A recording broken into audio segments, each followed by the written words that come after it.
Well, I guess all good school kids will know and will have heard of Joseph and his coat of many colours,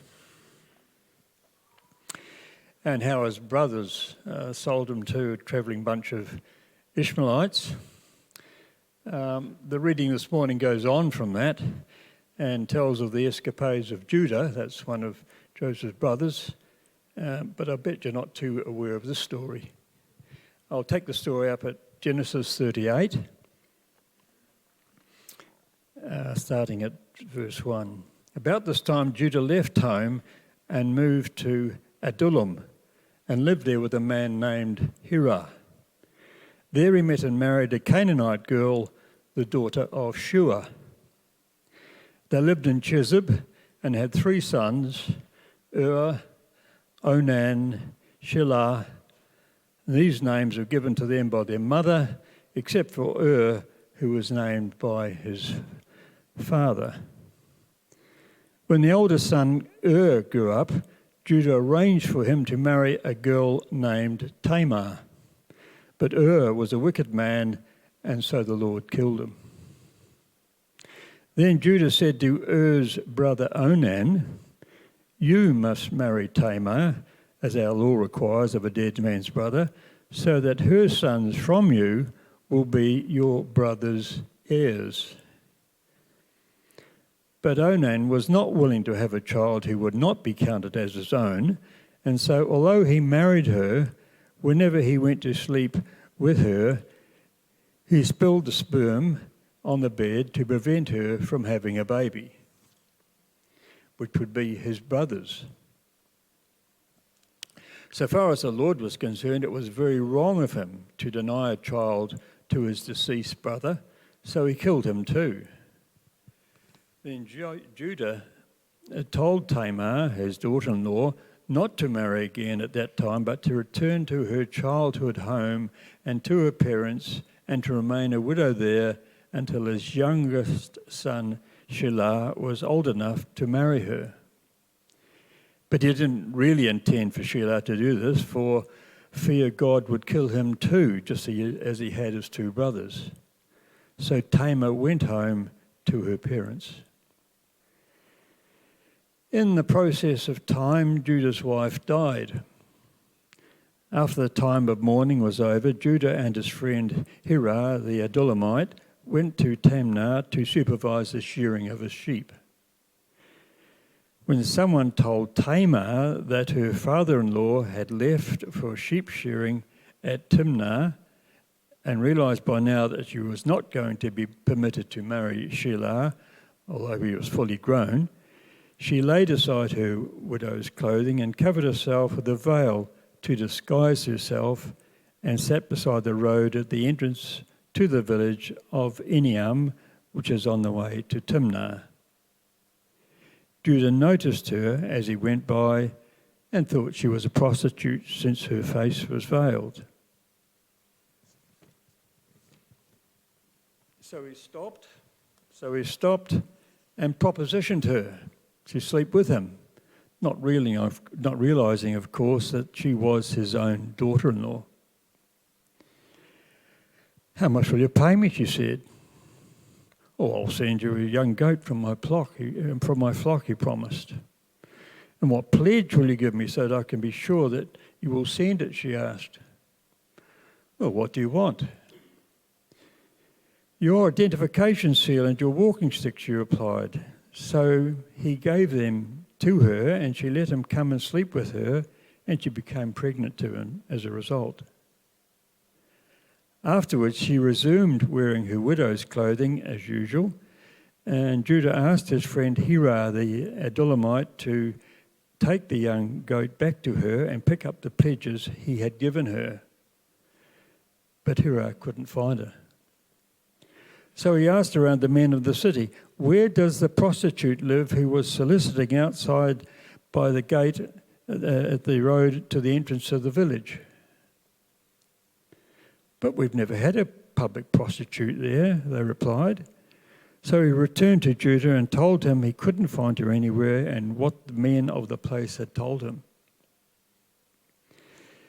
"Then let her keep them," Judah exclaimed. "We tried our best, we'd be the laughing stock of the town to go back again. About 3 months later, word reached Judah that Tamar, the daughter-in-law, was pregnant, obviously as a result of prostitution. "Bring her out and burn her," Judah shouted. But as they were taking her out to kill her, she sent this message to her father-in-law: "The man who owns this identification seal and walking stick is the father of my child. Do you recognize him?" Judah admitted they were his and said, "She is more in the right than I am, because I refused to keep my promise to give her to my son Shelah." But he did not marry her. Hear what the Spirit is saying to the church.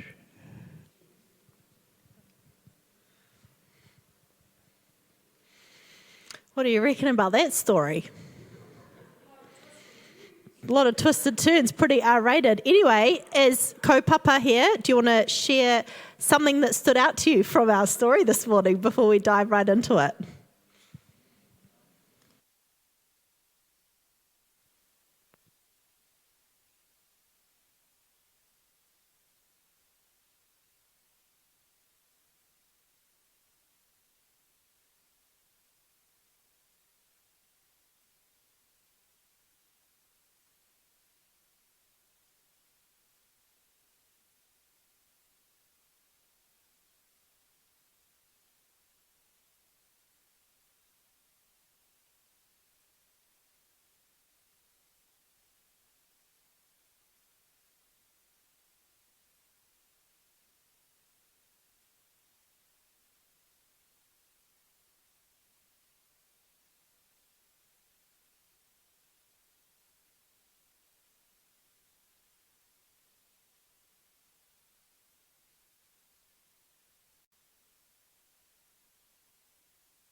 Ko rua peihu tōku maunga, ko wanganui tōku awa, ko Sabayak tōku waka, no wanganui aho.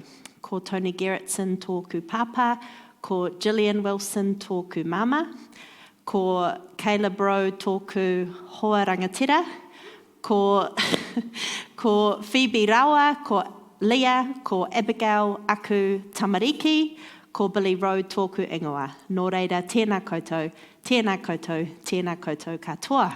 Good morning, everybody. For those of you I haven't met, my name is Billy, and I'm married to Caleb, and I am very excited to be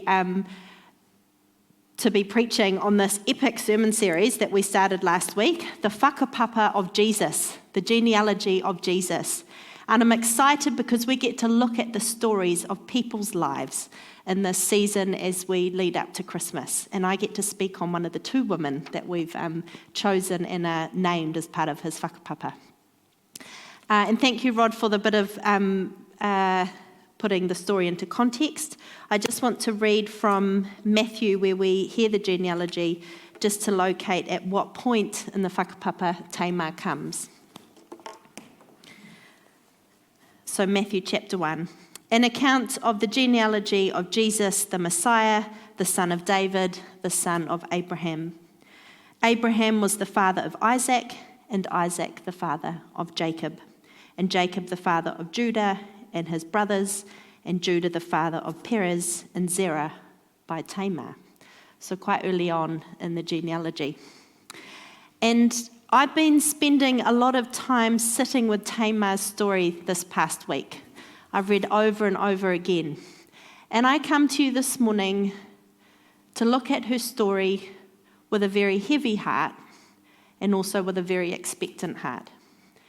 And I come with a heavy heart because there are so many layers of brokenness in Tamar's story. I mean, that was messed up. That was distorted. The twists and the turns were yuck and were evil. This isn't a nice story. So I'm heavy with that. And this story is in the context of the Old Testament, which is actually riddled with stories of God's people being very rebellious and turning from God again and again and worshipping false gods. And it is full of stories of broken human beings doing broken things to one another. And sometimes we can put the Old Testament to the side and say it's too hard to go into, and it just leads us to points to Jesus. And yes, that's true.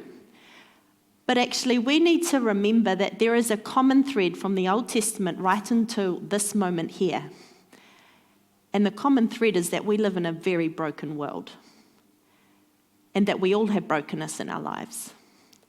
We are at a point in history where in this moment there is somewhere between 30 and 45 million people who have been and are being trafficked as slaves. And I know between 30 and 45 is a big gap, but the point remains that we're talking millions here of people who are in slavery. We live at a time in history where the stats are known that 1 in 3 women are victims of domestic violence globally. 1 in 7 men are victims of domestic violence. The stats of divorce and mental health and suicide are just carnage. There is carnage and brokenness in our world. So I come with a heavy heart this morning. But I also come with a very expectant heart, because what we see time and time again is the faithfulness of our Lord, and that God's redemption plan works through this brokenness. And we see beautiful light being shed in the darkness in the story of Tamar, which we will come to.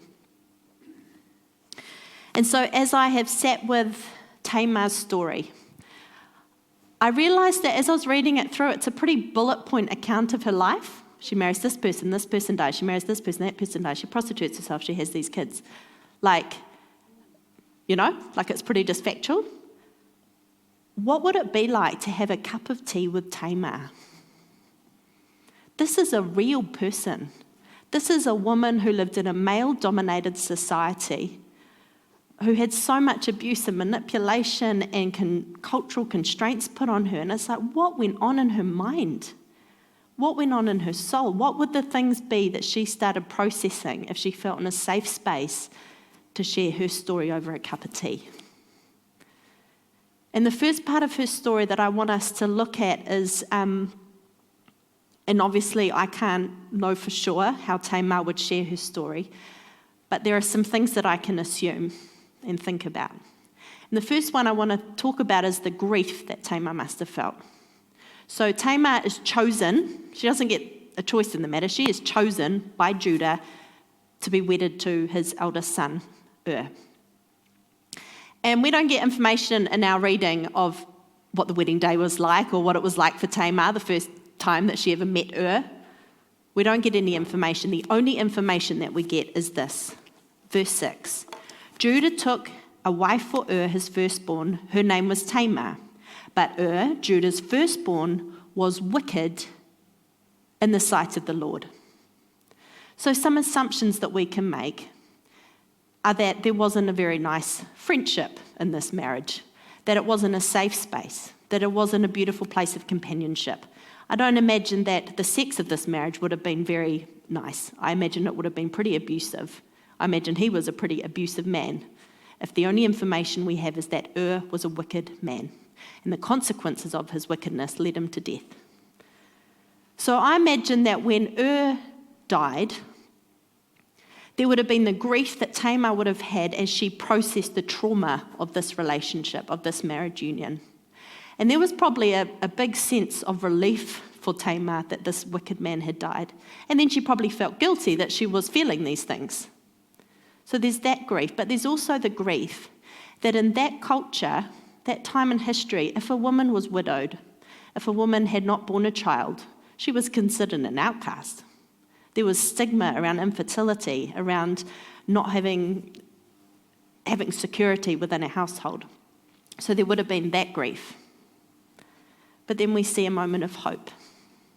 And there was a thing called the Levirate marriage at this time, which translates to the brother-in-law marriage, which basically means if the husband dies, the wife is promised to the next son in line. But at this point in the story, even though there is this element of security for this widow, the story takes a much darker turn. We read here, then Judah said to Onan, "Go to your brother's wife and perform the duty of a brother-in-law to her. Raise up offspring for your brother." But since Onan knew that the offspring would not be his, he spilled his semen on the ground whenever he went into his brother's wife, so that he would not give offspring to his brother. That's yuck. That's yuck. So we've got Tamar, who has been married to a wicked man, and now Tamar is in a marriage with a very selfish man. And it's selfish on two key accounts. The fact that, and I mean this is explicit language, but the fact that Onan withholds himself fully from Tamar, doesn't allow the semen to go into her body to be able to bear a child, is taking away Tamar's mana as a woman who has the right in this context to bear a child and continue on the family line. And the reason he withholds himself is because he doesn't want to have to share his inheritance with another person. He doesn't want his riches for his inheritance, for his future, to be split. So this is a selfish act. And the other thing about this is that it doesn't just say that Onan went into her one time, but it says every time that Onan entered into Tamar. So there's a piece here where actually the sexual act is just for himself, for his own pleasure. So Tamar has been married to a wicked man, and now to a very selfish man.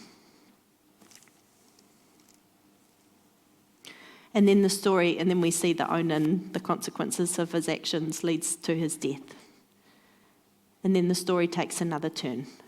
We get to a point where the promise should be that Tamar is to marry the next brother, but we heard in the story that Judah's afraid that his third son's going to die as well, because both of his sons have died being married to Taima, and he's like, wait a minute, we're not going to do this. And so he sends this widow, Taima, back to his household. There would have been so much shame and vulnerability for Taima in that. So much shame, because she is a widow. Second time round, she still hasn't borne a child. And she's returning back to her father, who would probably be feeling shame about his daughter, who hasn't made it in Judah's household. And we hear in the scripture that it was never Judah's intent to bring Tamar back. And so we've got Tamar is back with her father, back in, with her family, and the story takes this next turn, which is a really yuck part of the story. But as I'm reflecting, it takes a lot of courage, because there's this sense with Tamar where she's like, I want to continue this line. I want to bear a child. This is the calling on my life. And she goes to the extreme of prostituting herself in the secret. I just want to bring, if the whiteboard could just be brought out. I just want to talk briefly about the consequences of our actions. And the thing about consequences is that consequences can be bad and they can be good. Like, we can make dumb decisions and the consequences are bad, and we can make really good decisions and the consequences are good. So here we've got Onan, who makes the decision to be really, really selfish. This leads to his death. This leads to Tamar having her mana taken away from her. This leads to Judah deciding that he's not going to allow her to stay within the household of Judah and send her back vulnerable as a widow, as an outcast in society. This then leads to Tamar going to the extent of prostituting herself with her father-in-law to be able to become pregnant. The consequences of this selfish act have ongoing effects that are destructive and broken. And we know this. I know that if I drink heaps of water in the day, I'm going to have a much clearer, sharper mind, and I'm going to feel much better within myself. I know that if I go into a room and I encourage Michelle and say, Michelle, you look fabulous in that outfit and you're doing an awesome job of leading the service. When she next gets up to lead a part of the service, she's going to feel good. But if I said, Michelle, you shouldn't have worn that and you're not doing a very good job, she's going to stand up and feel stink, and she's not going to do a good job leading. The decisions that we make have an impact. If I eat pasta for my lunch, when I go into my afternoon meeting, I'm like, do you find that with pasta? It's like, just gives you this energy burst, and then it's like, oh, it's like, or like white bread or something. If I make that decision, the impact is that I then feel sleepy in my meeting.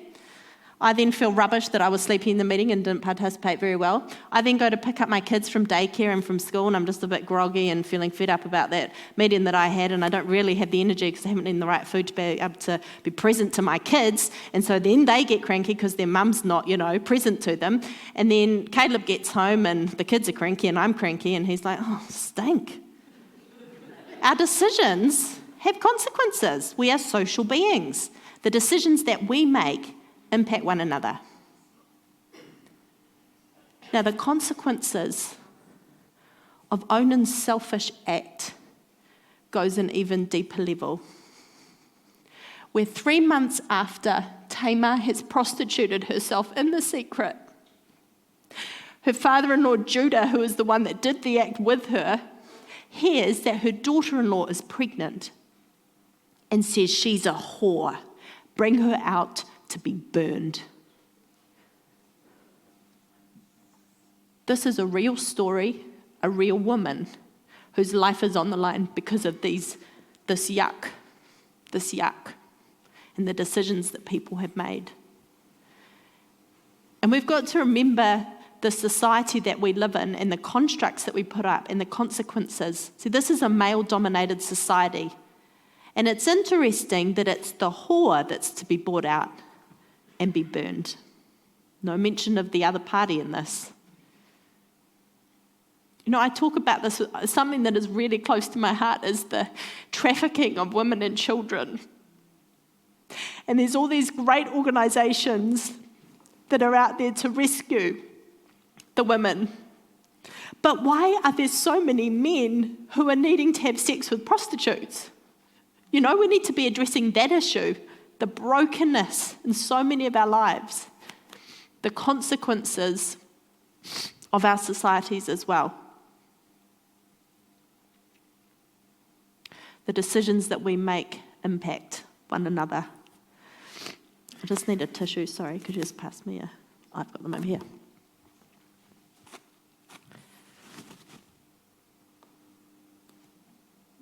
Sorry.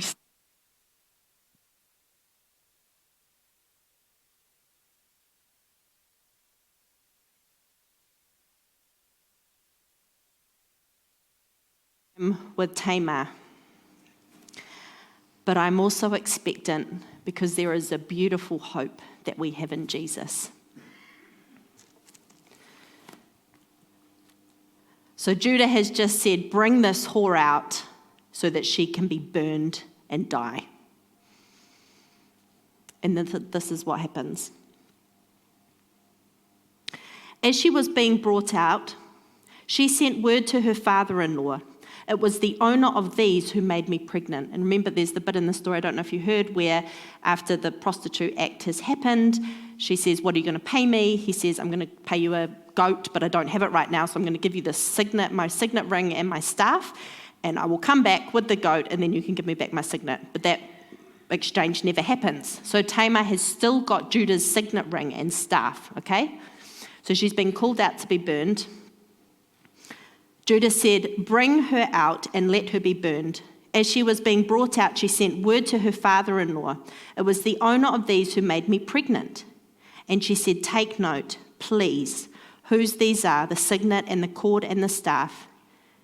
Then Judah acknowledged them and said, she is more in the right than I, since I did not give her to my son Shelah, and he did not lie with her again. It's like this train of consequences that is just leading to carnage and more carnage. There's a point here where he could have kept going, saying, this isn't mine. And Tamar could have died. But there is a moment finally where the chain breaks And Judah has a moment where his heart is slightly softened and he's like, yep, this is mine. They are mine. She is more righteous than me. And there is this beautiful moment of humility. And the bit that made me cry at home, this is such an intense story, and I've journeyed this a lot this week. The bit that made me cry is where it reads, and he did not lie with her again. It's like there's this freedom, this release for Tamar, where she's now pregnant and she can be a mum and have these children and not be in these relationships of abuse and muck. You know? So there's this beautiful moment of humility where Judah finally humbles himself. And I just want to leap forward to the end of Genesis, where, as Rod touched on, Judah is one of Jacob's sons, and Judah is part of the brotherhood that try to get rid of Joseph, the favoured son, and they try to kill him, but then end up sending him as a slave to Egypt and selling him off, okay?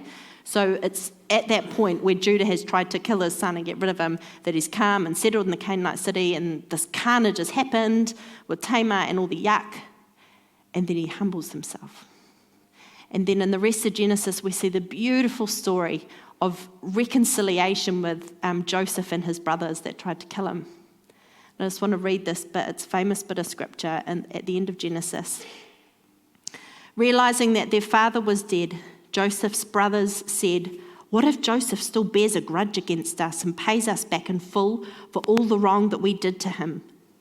So they approached Joseph, saying, "Your father gave this instruction before he died.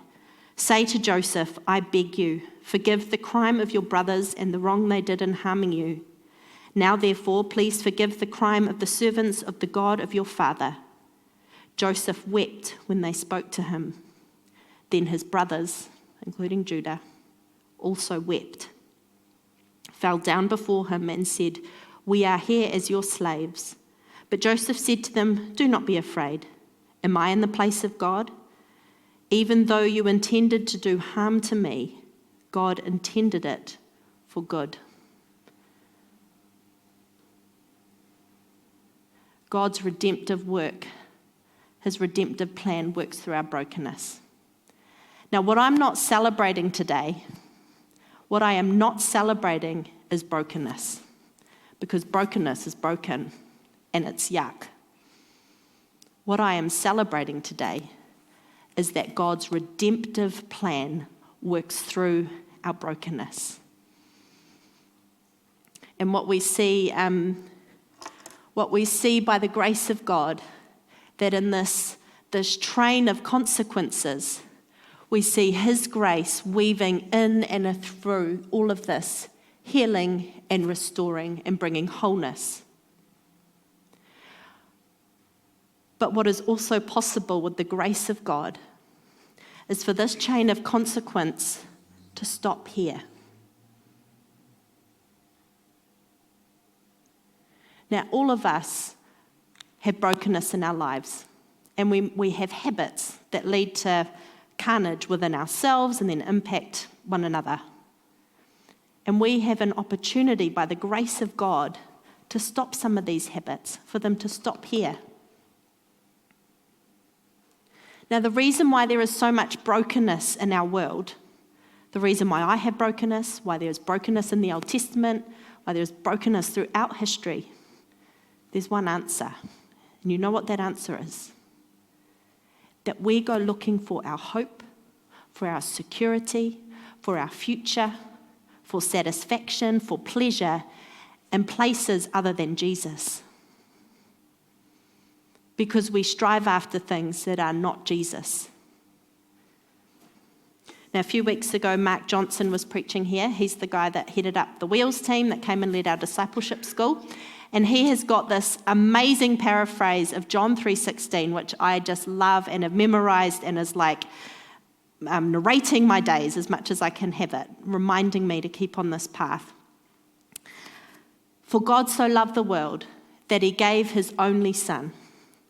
Whoever puts their confidence in Jesus won't live a destructive or dissatisfied life, but will live an abundant, joy-filled, satisfied life that goes on forever.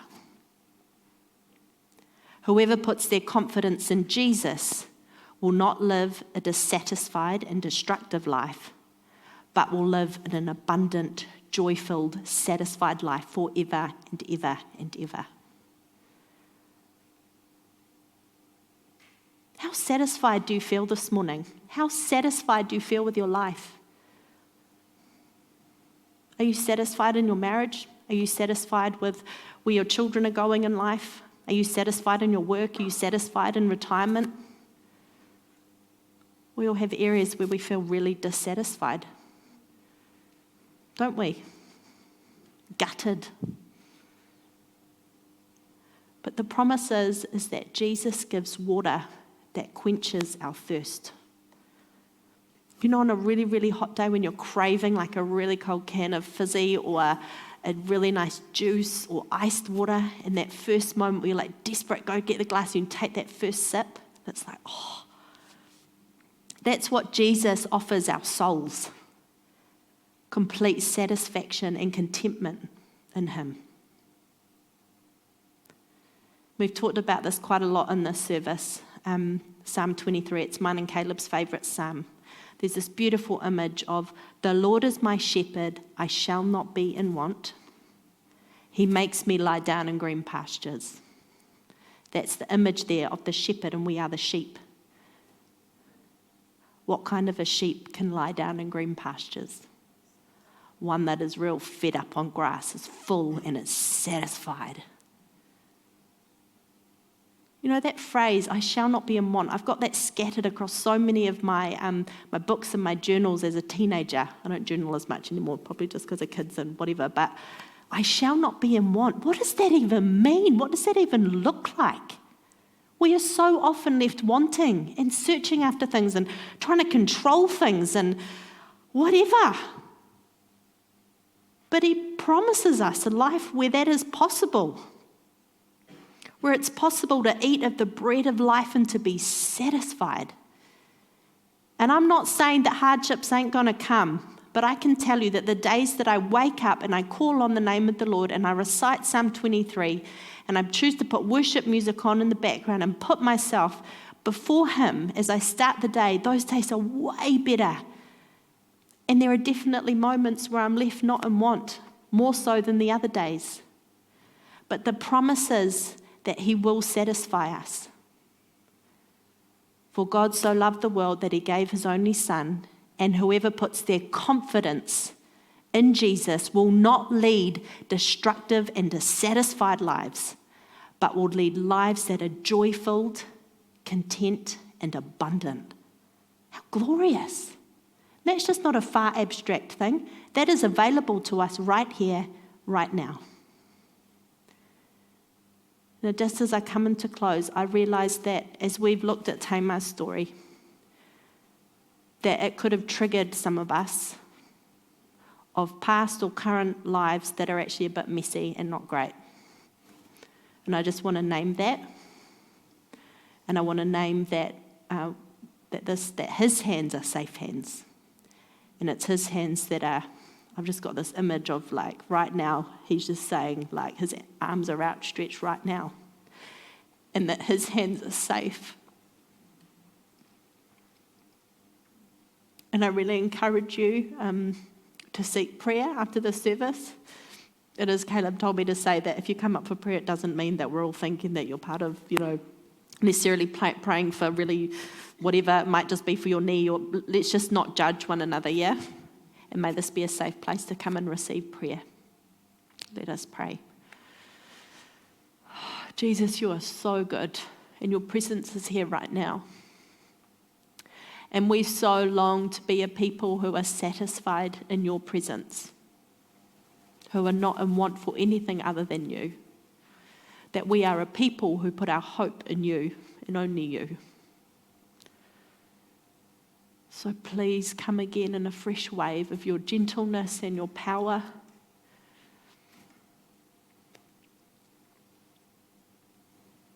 That your redemptive plan does and can work through our brokenness. Amen.